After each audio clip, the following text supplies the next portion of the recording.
Então, gente, eu vou falar com vocês um pouquinho de mim mesmo e da minha experiência com histórias.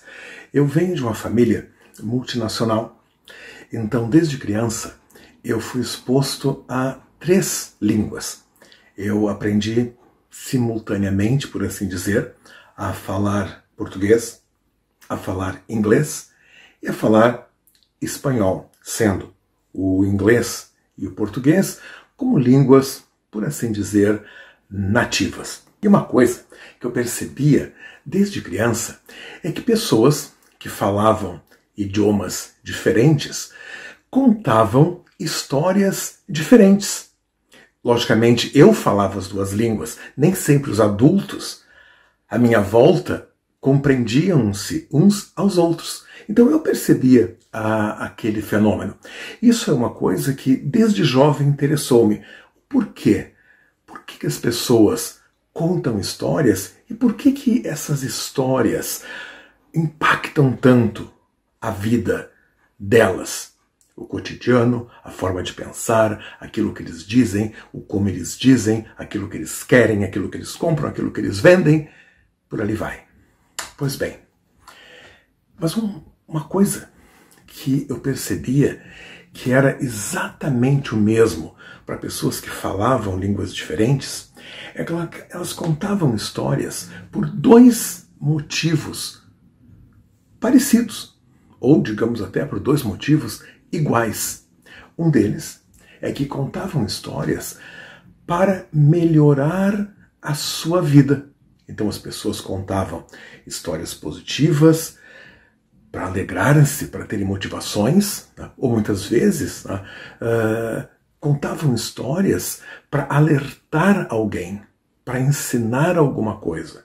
Ou muitas vezes elas ouviam histórias e ficavam a fazer perguntas para quererem aprender alguma coisa que de uma forma ou de outra iria impactar mais cedo ou mais tarde nas suas vidas. Então, desde cedo, eu lembro perfeitamente, eu pensava assim, né? A gente vive a nossa vida, a gente experiencia a nossa vida e a gente aprende coisas na nossa vida literalmente por meio de histórias. E eu lembro perfeitamente, eu devia ter aí talvez uns 6, 7 aninhos, em que naquela época fazia-se listas para ir à feira. Então punham-se as frutas, a farinha, aquelas coisas que se comprava em feira, carne de porco, por ali vai, né? E aí eu percebia que muitas vezes a minha mãe perdia a bendita lista. Então ela perdia a lista, ela ia à feira, voltava e depois na hora de preparar o alimento, preparar a comida, ela não lembrava de forma nenhuma, mas faltou aqui a alcachofra, né? Mas aqui eram 6 laranjas, só trouxe 4, né? E por ali vai. Ou seja, embora ela tivesse memorizado a lista, aquilo não ia adiante, ela sempre esquecia alguma coisa. E aí naquela época eu dei-me conta de que, como eu sempre gostei de cozinhar, se eu lembrasse da história que envolvesse, por exemplo, um bolo de aniversário, eu conseguia, naquela história do bolo de aniversário, pensar na receita. E quando eu pensava na receita, eu pensava nos ingredientes. Então, na verdade, eu chegava à feira e eu pensava assim, bom, eu tenho que fazer um bolo de aniversário para a Marieta. O que vai num bolo de aniversário para a Marieta? Ah, a Marieta gosta de bolo bem docinho, então vou comprar açúcar. Ela gosta de um bolo que realmente assim fique gostoso de comer, que se esfarinhe na boca, então eu vou comprar farinha. Ah, mas ela gosta que o bolo se esfarinhe na boca, mas na hora de cortar ele não se parta aos pedaços. Bom, então vou precisar de ovos. Mas também, assim, na hora de bater o bolo para Maria, eu tenho que lembrar que só ovo, aí não vai ficar aquele tipo de massa que dissolve na boca, não vai ficar assim, né? Vai ficar uma coisa maçuda. Para isso, eu preciso colocar algum líquido, então vou ter que colocar leite. E também ninguém quer um bolo abatumado, um bolo chato. A pessoa quer que, né? A pessoa quer a Marieta, quer na festa dela que o bolo cresça. Então vou precisar de fermento. Eu sempre vou precisar de enfeitar o bolo. Como é que eu enfeito o bolo? Com açúcar de confeiteiro, que não é o mesmo açúcar que eu adocei o bolo. Então são dois tipos de açúcar.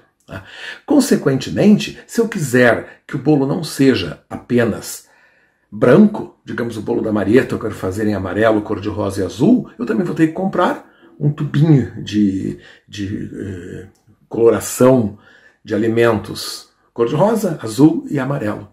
Ou seja, e por aí vai, gente. Ou seja, eu chegava à feira e eu tinha lembrança da história de eu fazer um bolo para Marieta. Então eu nunca me esquecia dos ingredientes. E eu lembro perfeitamente que certa vez eu estava com um grupo de britânicos e brasileiros e aí eles queriam saber como eu fazia para não me esquecer das coisas. E eu contei essa historinha do bolo para Marieta, que eu criava a história e eu sabia que para fazer aquele bolo eu precisava de determinados ingredientes e para fazer aquele bolo com aqueles ingredientes, todos os ingredientes, as palavras que definiam os ingredientes vinham para minha cabeça. E eu percebi que aquela história era igual, tanto para os britânicos quanto para os brasileiros. Então é interessante. Então, embora, isso aprendi muito cedo na minha vida, embora as culturas sejam diferentes, embora contem histórias diferentes, daqui a pouco eu vou dizer para vocês por que contam histórias diferentes, essencialmente todo ser humano conta histórias porque o nosso cérebro ele não está pronto, ou ele não é feito para memorizar listas. Ele é feito para guardar histórias. E assim então é que nós funcionamos. Pois bem, e vocês vão dizer assim, mas James, né? Culturas diferentes, então, realmente não contam histórias diferentes? Sim e não. Não no sentido de que as histórias básicas, elas são todas iguais. Nós já nascemos com esta habilidade de contarmos histórias e o nosso cérebro sabe quando uma história está sendo contada. Então, ou seja, é igual para todos nós. Quando é então que há uma diferença? A diferença está que nós contamos histórias para nos definir. E aqui então vale a pena, digamos assim, explicar um pouquinho dessas técnicas para vocês, um pouquinho de como as histórias funcionam. Primeiro, há um postulado em storytelling que diz assim: as histórias nos definem. As histórias nos definem pelo seguinte. Imaginem assim, se eu estou numa festa, estou com um grupo de amigos, e tem alguém que está, digamos, interessado em mim, eu nem sei, digamos, uma pessoa que quer dar-me um emprego ou conquistar-me, está prestando atenção naquilo que eu digo. E aí eu conto, digamos, uma piada, daquelas piadas bem sujas, daquela piada bem cabeluda. A pessoa vai pensar, este homem aí tem a boca suja.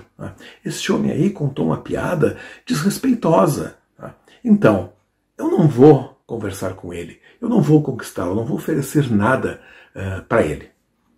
Ou seja, quando as pessoas nos ouvem, elas nos julgam pelas histórias que a gente conta. E, logicamente, isso vale também para quando nós escutamos alguém a contar, que é o caso desse meu interlocutor, que me ouviu contar e julgou-me pela história, pela piada, pela anedota que eu contava, pela conversa que eu tinha. Então, eu julgaria também. Ou seja, então as histórias, elas sempre nos definem. Mas tem mais, gente. As histórias, elas nos definem por dentro. E aí eu vou explicar o seguinte. A gente acha que a maioria das histórias a gente conta para os outros. Então, digamos assim, hoje eu já contei uma historinha para vocês, daqui a pouco eu vou contar a historinha para outra pessoa.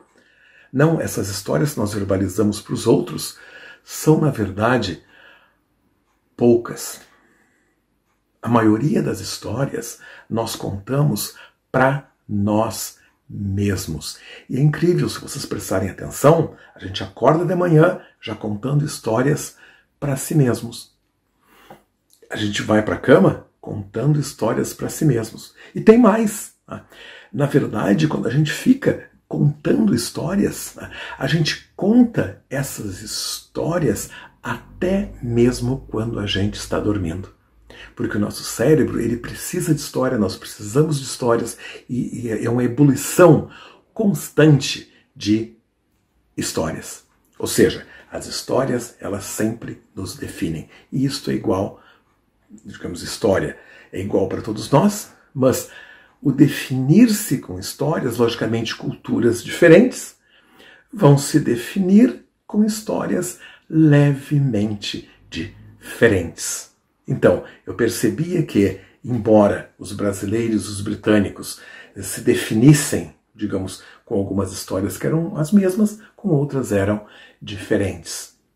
E aí eu percebi o seguinte: mais tarde, eu acabei mudando-me para a Escócia. E aí eu tive que começar a prestar atenção nas minhas próprias histórias. Por quê? Quando eu ainda estava no Brasil, as minhas histórias eram muito brasileiras, ou eram muito portuguesas, e as histórias britânicas, elas tinham, digamos, um ambiente muito limitado, onde eu as usava. Já na Escócia, era justamente o contrário.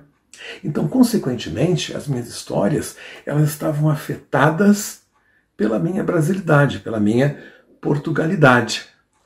E aí eu dei-me conta, certa vez, e aí numa festa mesmo, eu estava lá com os meus novos amigos, eu já falava a língua, então isso não era uma barreira, mas eu contava uma história e eu percebia alguma reação, uma reação diferente. Por exemplo, uma das histórias que eu contava era não entrar na casa dos outros sem ser convidado. E as pessoas achavam aquilo muito estranho, aquele tipo de história. Porque na Escócia, naquela época, e até hoje, você tem muito a ideia de uma sociedade aberta, onde as pessoas interagem, onde as pessoas entram. Elas chegam até a porta e elas já dizem: olha, eu estou entrando na tua casa, e elas entram na tua casa. São coisas muito, muito simples. Eu dei-me conta, então, de um outro postulado de história, que se nós quisermos nos adaptar a uma determinada circunstância, nesse caso, por exemplo, adaptar-me a um novo país, mas isso pode ser, por exemplo, uma nova circunstância dentro de uma empresa, a uma nova circunstância dentro da nossa família, a uma nova circunstância dentro de um ambiente educacional, nós temos de cuidar para nos definirmos por novas histórias, por contar novas histórias, por ouvir e absorver algumas daquelas novas histórias, porque no momento em que nós mudamos, nós absorvemos e começamos, logicamente, a utilizar na comunicação essas novas histórias, a gente vai começar a mudar a nossa forma de pensar. E aí há um outro postulado em storytelling, em que a gente muda a forma de pensar e a gente muda quem a gente é, ou quem a gente parece que é. Na verdade, o postulado em storytelling diz assim, que a gente muda a forma de pensar e a gente muda o mundo. E é verdade. Ou seja, quando a gente pensa muitas vezes assim, eu entrei numa empresa, entrei numa nova escola, e eu preciso agora me inserir, eu preciso agora começar a influenciar este novo ambiente, eu tenho de pensar que eu mudo a minha forma de pensar e é a única forma de eu poder mudar de alguma maneira aquele novo ambiente. Ou seja, e quando eu quero fazer isso com história, só para terminar, existem alguns truques, e alguns truques básicos, que a gente chama os princípios básicos de storytelling. Primeira coisa, toda história, a gente vai contar uma história, ela tem que ser concreta, ou seja, ela tem que ter nome e sobrenome. Eu morava no Brasil e vinha de uma família multinacional, parte britânica, parte brasileira. Então a história tem que ser concreta, a história tem que ser palpável, ou seja, vocês podem imaginar uma criança numa família, com amigos, etc., em que alguns falavam um idioma e outros falavam um outro idioma. Ou seja, tem que ser palpável. A outra tem que ser mensurável. Ou seja, se eu não entendo inglês, eu não consigo entender nada do que uma pessoa que fala inglês fala. Se eu não entendo português, eu não consigo entender nada de uma pessoa que fala português fala. Ou seja, então, tem que ser mensurável. Ou seja, eu sabia falar inglês, eu tinha absorvido, sabia falar português. E a outra tem que ser memorável. Ou seja, aquela história, por simples que seja, como essas que eu contei para vocês, que eu partilhei com vocês, elas têm que ser memoráveis, elas têm que fazer parte daquilo que eu estou conversando com vocês. E por último, essas histórias, por simples que sejam, elas têm que ser transformadoras. Então, ser concreto, palpável, mensurável, memorável, transformador é comum a todas as histórias de todos os povos do planeta. Mas tem mais. Tá? Se eu quiser contar uma história que envolva, as pessoas gostam de usar o verbo engajar, né, que engaje, né, a história tem que ter uma certa ordem. E esta ordem, na verdade, é bastante simples. Eu tenho que avisar para o meu interlocutor, para quem está me ouvindo, que eu vou contar uma história. Então, eu disse, atenção, gente, vou contar uma história, ou era uma vez, ou qualquer coisa. A gente chama isso de vocativo. Né? Avisar para a pessoa que uma história vai começar. Quando uma história vai começar, imediatamente eu tenho que dizer quem é o personagem daquela história. Né? Quem é que vai viver aquela história. Então, se eu for contar sobre mim, eu falo eu. Se eu falar sobre outra pessoa, eu falo o nome da pessoa, falo ele, falo ela. Se eu contar sobre um grupo de pessoas, eu falo ele, eles, elas, ou o grupo de que se trata. Depois, este personagem, ele tem que querer alguma coisa. Então, aí a história realmente começa. Olha, o personagem quer tal coisa. Então, ele quer se comunicar, ele quer falar, ele quer compreender, ele quer agir de alguma forma. E algo acontece para que aquilo não seja tão facilmente atingido, que a gente chama de conflito ou barreiras. Né? Logo depois, o personagem luta para tentar conseguir. Nesse processo ele consegue, muitas vezes, não consegue ou fica por conseguir. Só que quando a gente luta para conseguir, a gente se transforma, a gente aprende alguma coisa. Ou seja, quando o personagem aprende alguma coisa, a gente que ouviu a história aprende com ele. Então hoje comigo, sem dúvida sim, eu quero que vocês levem a mensagem de que viver é absorver histórias. A vida é um somatório de histórias. E a única forma de nós aprendermos é ouvirmos as histórias dos outros, mas sobretudo ouvir as nossas histórias e não termos medo, mas assim não ter mesmo nem um medo de repensar as nossas histórias, de repensar os elementos que formam as nossas histórias. Porque a gente diz assim, se eu quiser mudar o mundo, se eu realmente quiser influenciar, eu tenho que mudar. Mas o mudar não é com armas, o mudar é com histórias.